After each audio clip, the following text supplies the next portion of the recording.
Now, when somebody says Honda Jazz, what do you immediately think of? I'd wager it's like to be something pretty bland and uninspiring. But you see, I think that is perhaps a little bit harsh, as with so many on the road, they must be doing something right. But you see, I reckon that is where the latest generation Honda Jazz comes into play. I think it takes what's good about the old cars, but adds some much needed character and spice to the mix. What do I mean by that? Well, stay tuned to find out.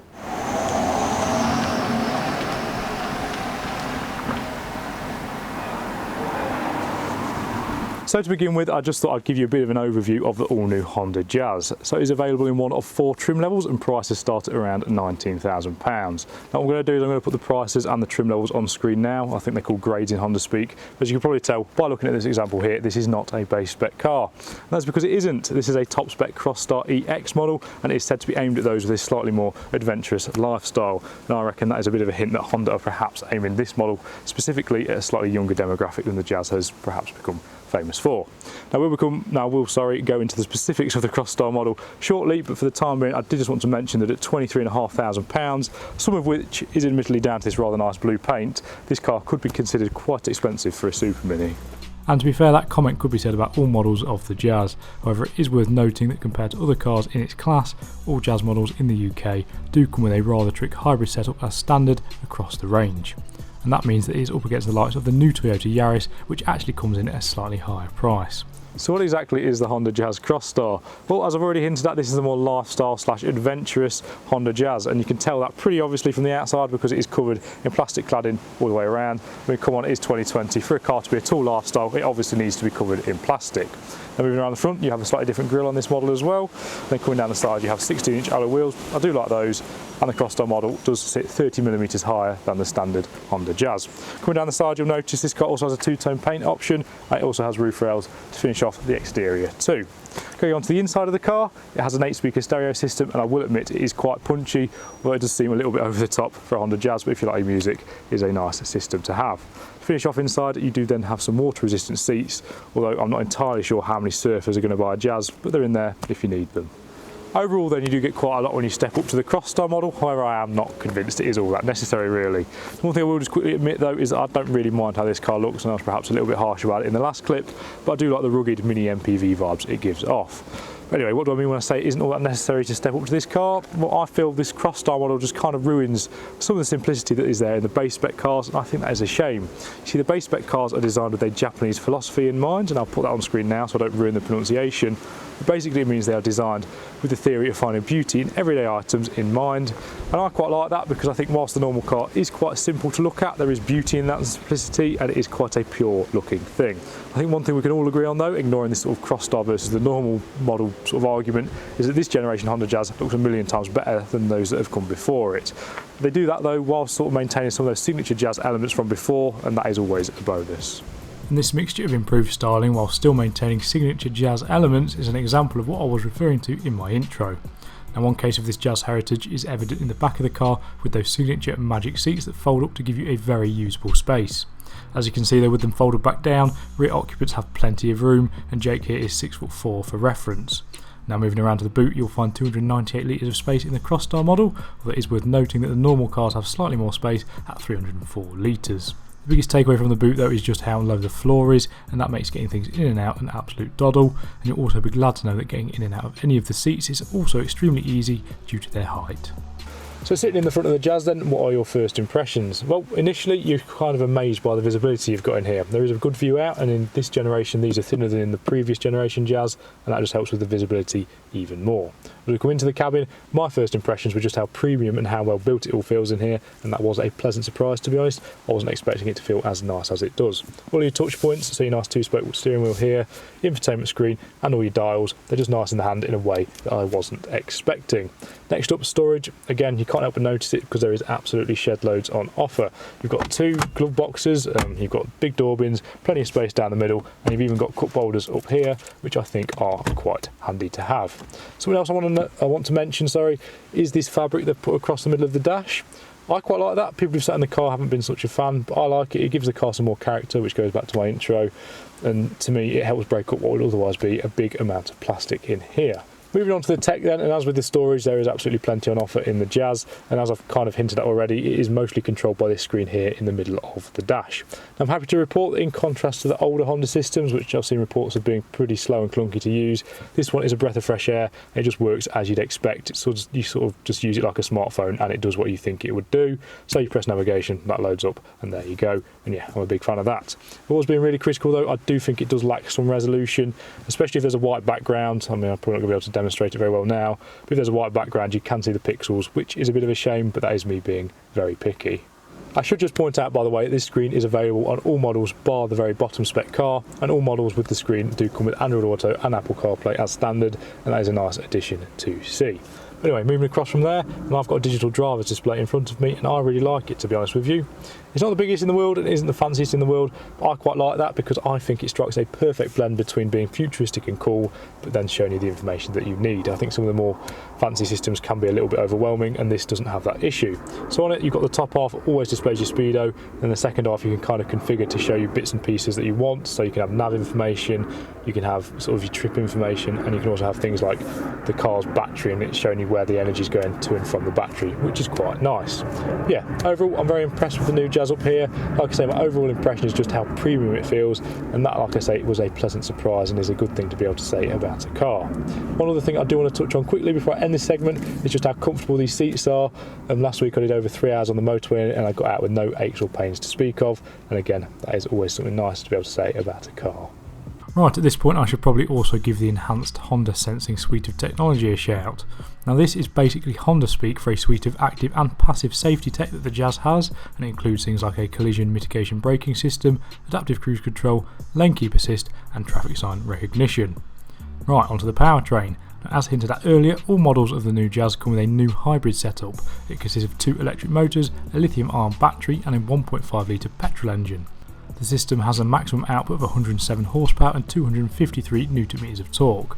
That results in a 0 to 62 mph time of 9.9 seconds for the Crosstar model, and the top speed, well, that's 107 mph. Finally, with it being a Honda, you'd expect reliability to be up there, but if something does go wrong, then it is backed up by a 3-year warranty.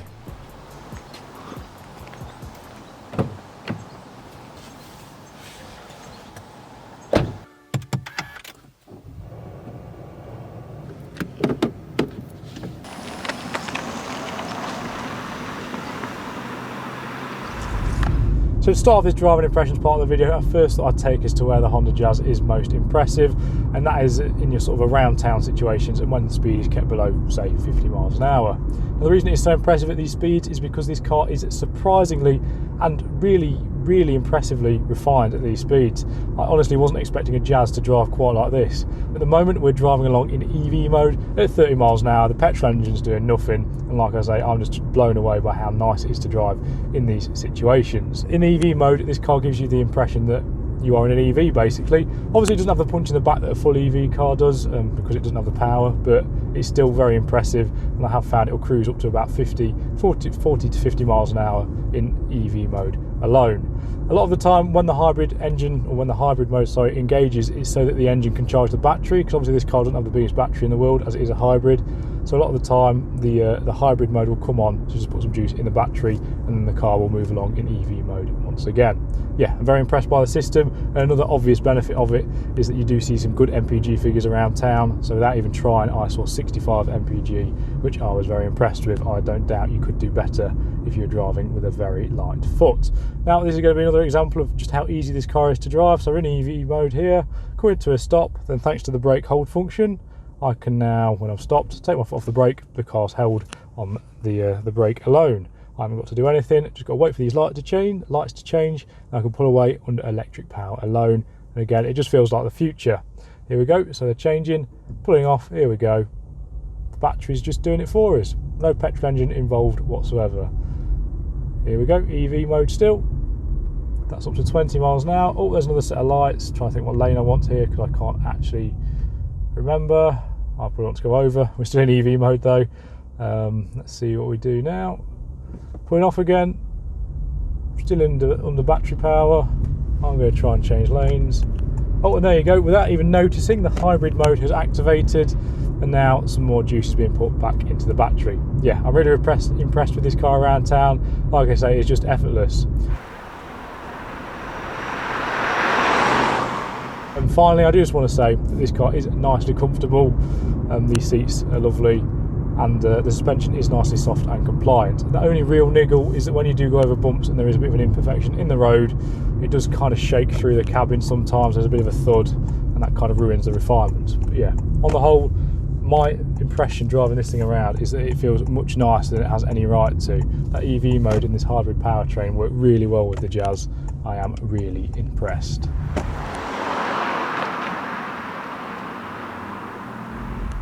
Right, so I reckon for the B-Road section of the video, we need a bit of a disclaimer. Obviously, this is a hybrid Super Mini and it's been built to be practical and comfortable above all else. And at low speeds, here we go, EV mode, it's silent, absolutely brilliant. However, my issue is that when you get onto a B-Road or you need to accelerate, the CVT powertrain, or gearbox rather, attached to this powertrain kind of makes a bit of a meal of things. So we're doing 30 miles an hour here in EV mode. I'm just going to wait for the 60 mile an hour barrier. I'm going to put my foot down, let's see what happens. 3, 2, 1, go.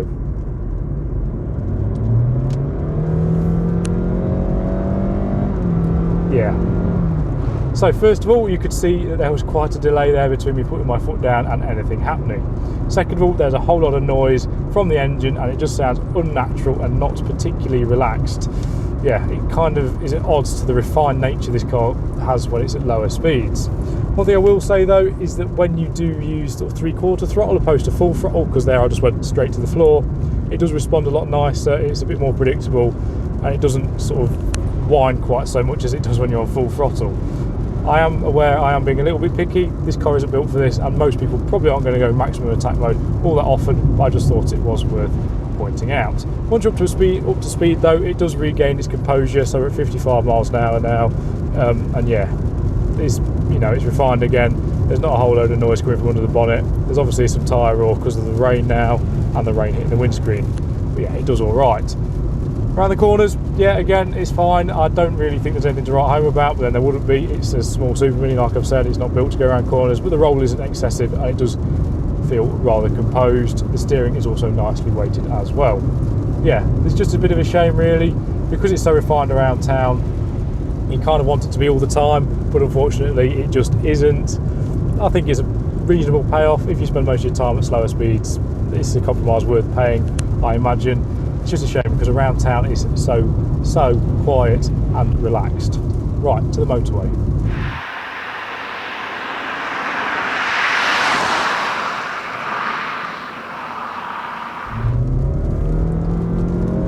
Where's that refinement gone?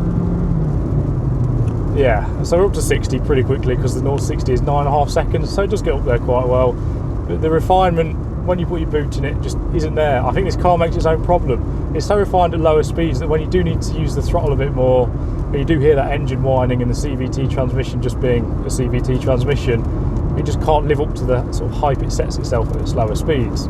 Like I say though, it gets up to speed quite nicely, and then when you are at speed, it does cruise. Well, it cruises as well as you'd want anything like this to cruise, to be honest. I can only apologise if the rain is ruining the audio in this shot. Typical English weather. It was sunny this morning, it's now this afternoon, and it is chucking it down. Anyway, what was I going to talk about? One thing I should probably note about the Crosstar model is the MPG isn't as good. Now I think this is down to the raised ride height, the plastic cladding on the outside, and both of those things will be then contributing to extra wind resistance, so the MPG as a result suffers. Just by comparison, on a motorway drive, now it was very windy when I was driving, it was that storm we had recently, I was seeing high 50s opposed to mid 60s when I was around town. Yeah, so if you're after just an MPG car, I'd be tempted to get a normal Jazz. Wow, I can only apologise, this audio is going to be ruined. Now, the point I want to make is when you are up to speed, this car is very refined, but I can't really demonstrate it now because all you can hear is bloody rain noise. That'd be a concrete road back there. Obviously there's a lot of tyre noise, and there is now increased tyre noise due to the water. But on a whole, trust me on this, when you're just cruising along, this car is absolutely fine, and it is more than comfortable enough. Like I say in the interior shot, I think I did 3 hours on the motorway and got out of it without anything to really complain about. Another thing you can make use of when you are on motorways in the Jazz, or you can make use of it at slower speeds if you want, is the lane assist and the adaptive cruise control. they're sort of operated by the right hand side of the wheel, and they make sense. The first time you set them, you'll obviously be a little bit confused, but if I do it now, I just need to press this button to turn the cruise control on, turn it on, press that one to set it, let go of the accelerator. We've now got adaptive cruise control. I can press a button here and it will change the distance it will stay to the car in front. If you get too close, the car will then slow down to maintain that gap. You've also got lane keep assist. I don't know if that's going to work in the wet. Yes, it is. So now in theory the car will keep me in the middle of a lane. I don't think you should take your hands off the wheel. And yeah, it works. I don't tend to like lane keep assist, so let's turn that off again now. Yeah, I'm quite impressed by the Jazz overall. Like I say, the sort of main conclusion from the driving section is that at cruising speeds, or even now at 65 in petrol mode, and around town definitely, this car is extremely refined, and I was very impressed by how it handles those environments. Unfortunately though, when you're trying to use the throttle a bit more, or when you're on a B road, it doesn't quite live up to the same levels of refinement, and I feel like that is a bit of a shame. But yeah, on the whole, I think most people who buy this car are just going to be impressed by how it deals with those low speed and the cruising situations. I do just want to point out quickly that we are now doing 56 miles an hour. The adaptive cruise control has slowed me down to maintain the gap, but more importantly, we are in full EV mode. So at the moment, I am not using petrol power alone. Yeah, I really like the drivetrain. That was something else I was supposed to talk about as I summed up. This drivetrain, I think, is a real peach. By the CVT transmission, I think it really suits the Jazz. I know the CVT is kind of necessary for the hybrid stuff to work. But yeah, wow. Bar those gripes with acceleration, I really like it.